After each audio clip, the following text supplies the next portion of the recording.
So, I'm back in sunny old England, and what am I going to do? Yep, I'm going to do Deliveroo. I spent the last probably couple of weeks thinking about how I'm going to do it, whether it be a bicycle, a motorbike, or an e-bike, and yeah, I put a lot of thought into it.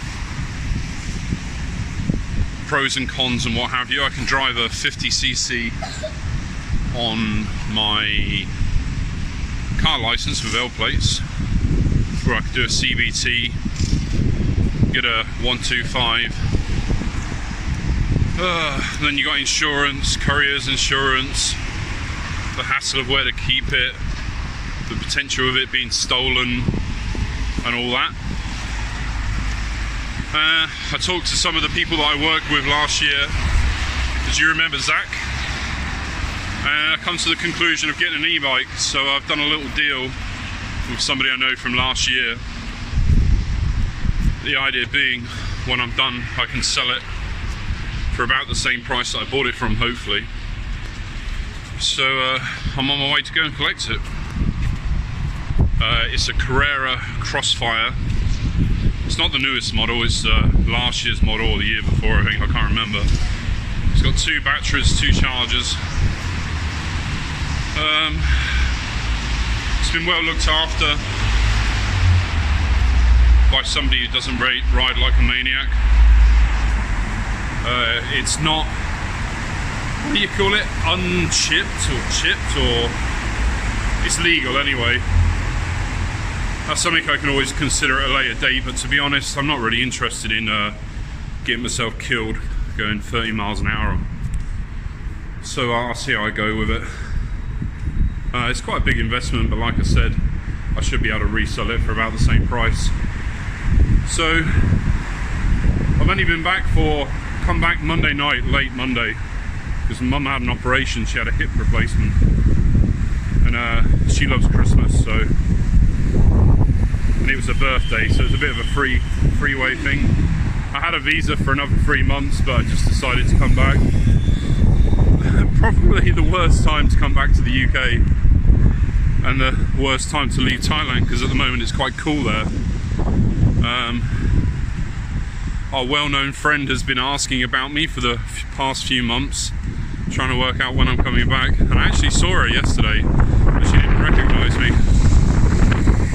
So it's pretty miserable here. I might turn this camera off because it's cold and wet, although not as cold as it's been for the past couple of days. I'm telling you, getting off the aeroplane, waiting outside the airport for an hour for my bus, that was fun, in Thai clothes, because I didn't have anything warm, just a zip up hoodie, and that was it. Everything else was summer clothes.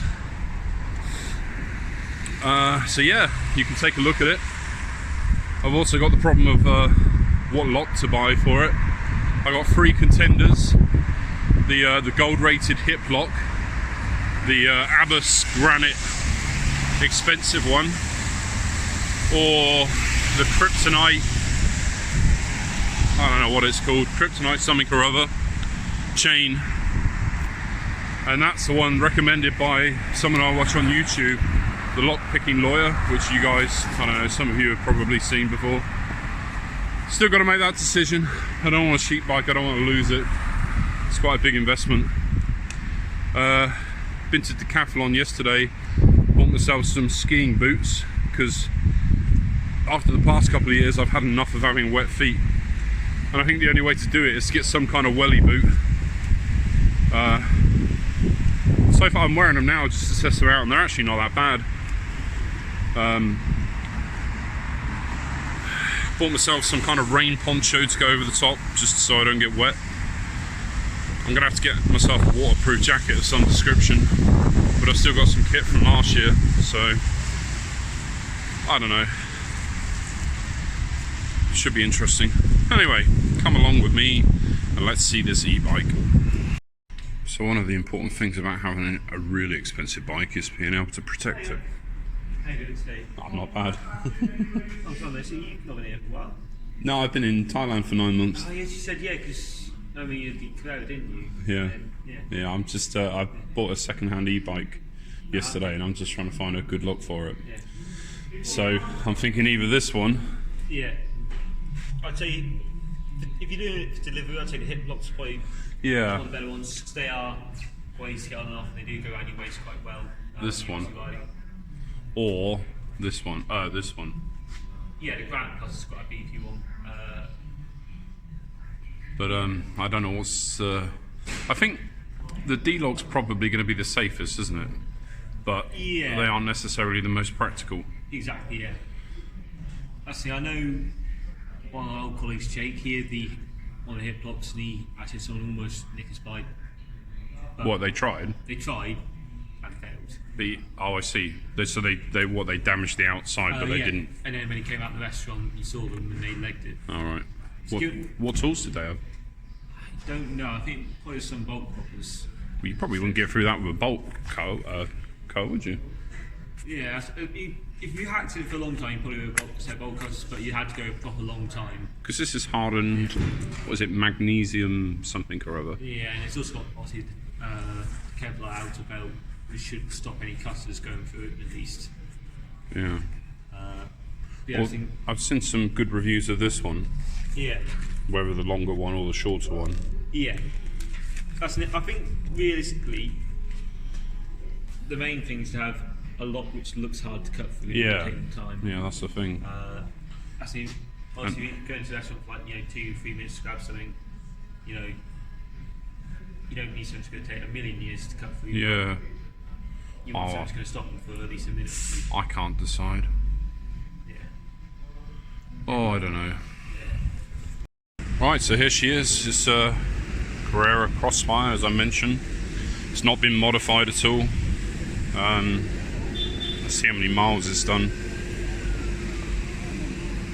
I don't know how to work this thing. Battery up 95. Total distance.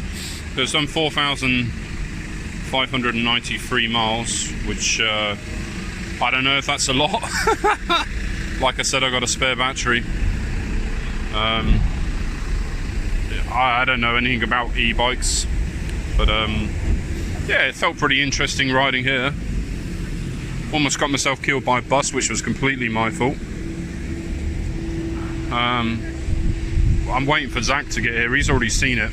It's pretty comfortable.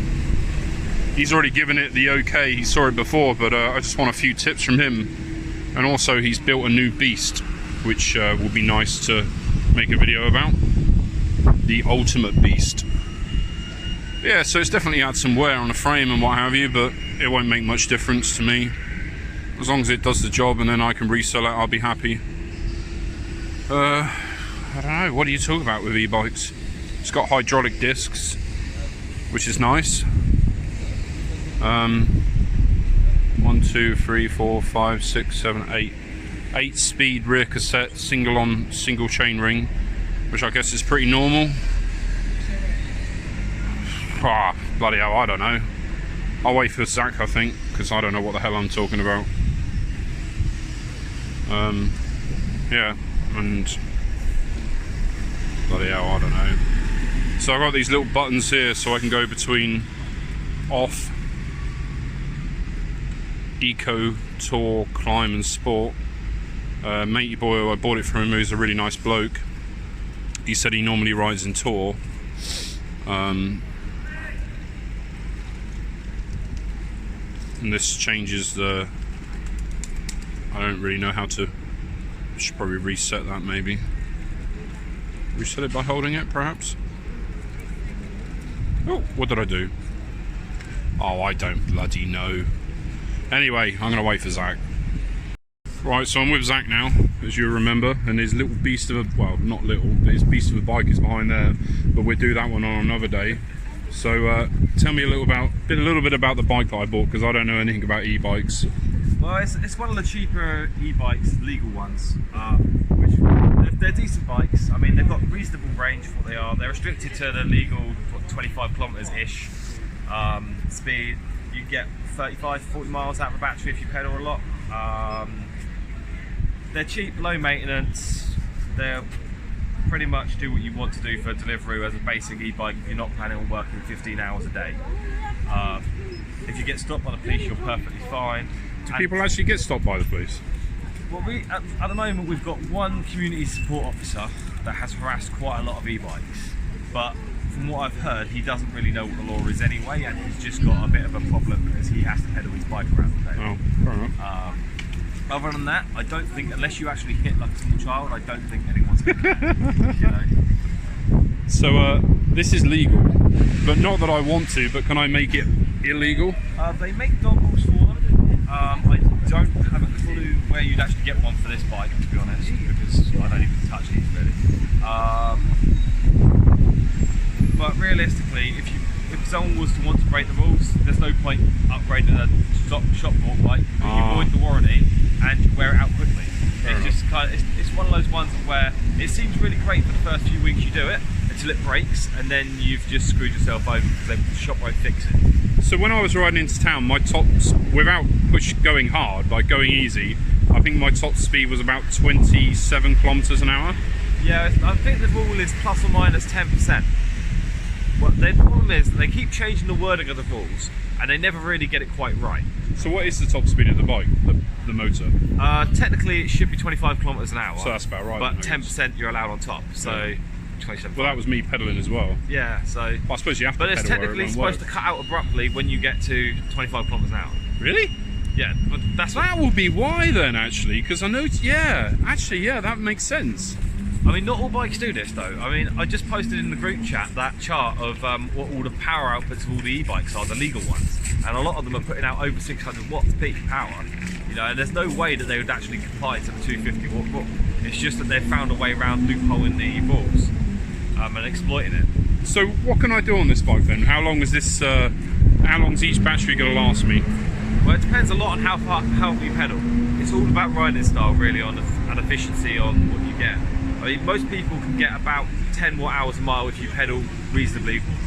So 10 watt hours, and how many watts is in the battery? I think it's 300. It's either 316 or 416 on this bike. So that's quite a lot of hours. Yeah, but that's obviously if you're pedaling a lot. Yeah. If you'll keep going up and down hill and put the brakes on a lot, that acceleration phase is going to pull a lot more. So realistically, how many watts per hour if I'm just taking it easy? If I was selling a battery to somebody, I'd recommend 20 watt hours per mile to give you a decent, to be guaranteed you'd be able to do the shift. 20, okay. Which is that's still quite a lot though. It's a lot of hours. Yeah, I mean it's not bad. I mean that gives you a lot of miles on it. So if you got 400 watt hours, that's what, 25 miles if you're reasonable. You know, obviously that's including hills and general doing Deliveroo. You know, if you're actually what I find is if I'm riding from Farnborough to here, I'll use like half the watt hours per mile as if I'm riding around town, because it's that stop start that really kills the battery. Okay, well I guess I'll see how I go. You have to do a proper review on it. Yeah, I will. But yeah, I just bought this Kryptonite Evolution lock. It's got some kind of insurance policy with it as well, which is nice. And then this is a little snippet of Zach's bike. Maybe we'll make another video if people are interested about it. That's the beast. Anyway, I think that's about enough for today.